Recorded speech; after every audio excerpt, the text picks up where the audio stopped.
Assalamualaikum warahmatullahi wabarakatuh. Perkenalkan, nama saya Nur Safika, NIM 220222061,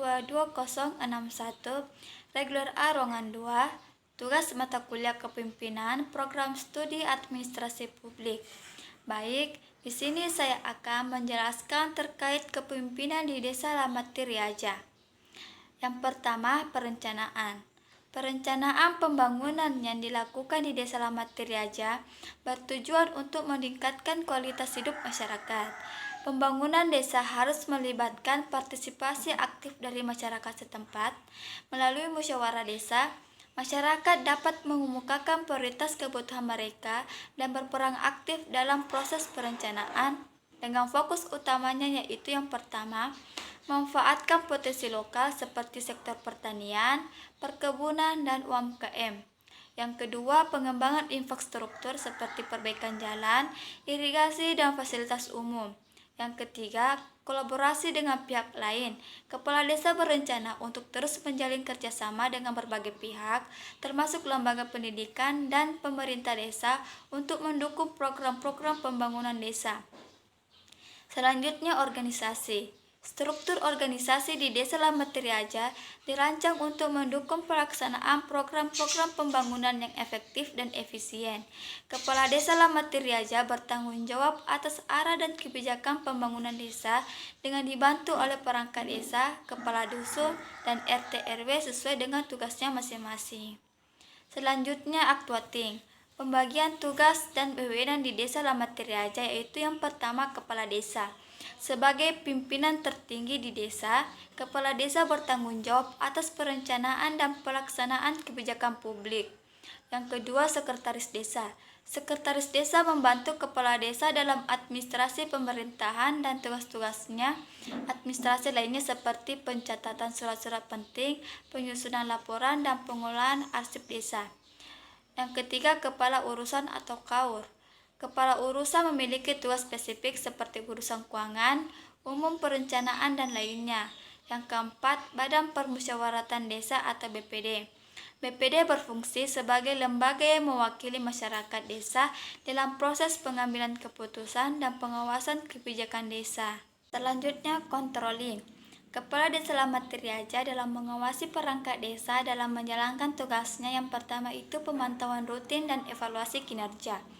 Kepala desa secara rutin memantau kinerja perangkat desa.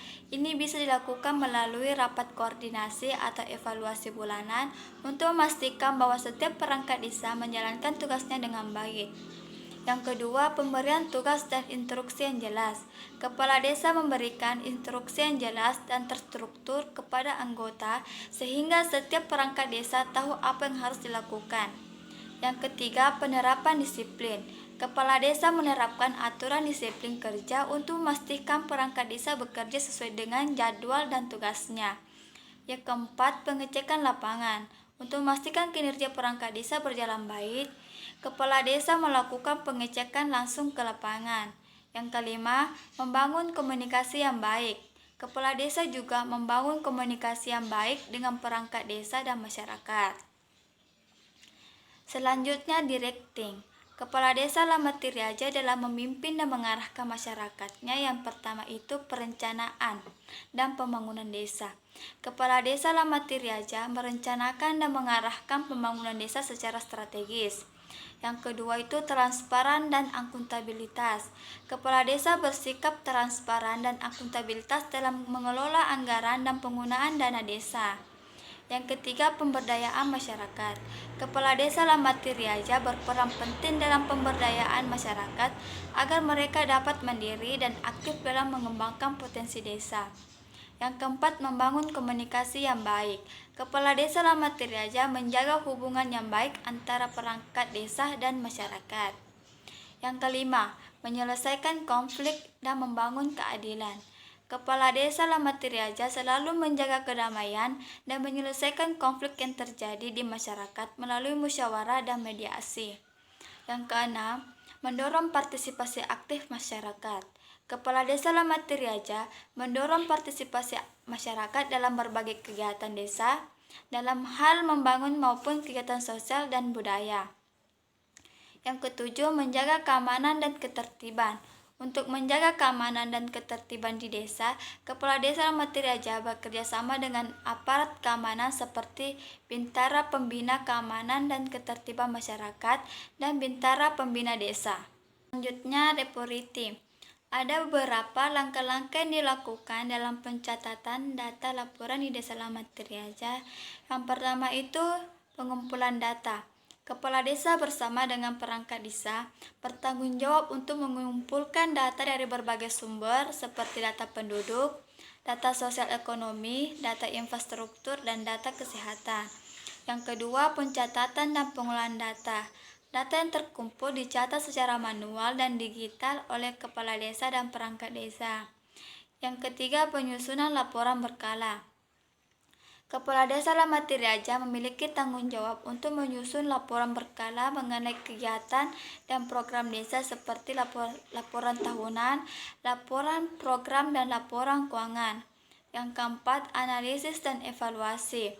Setelah data terkumpul dan laporan disusun, Kepala Desa bersama perangkatnya melakukan evaluasi dan analisis terhadap hasil-hasil yang telah dicapai.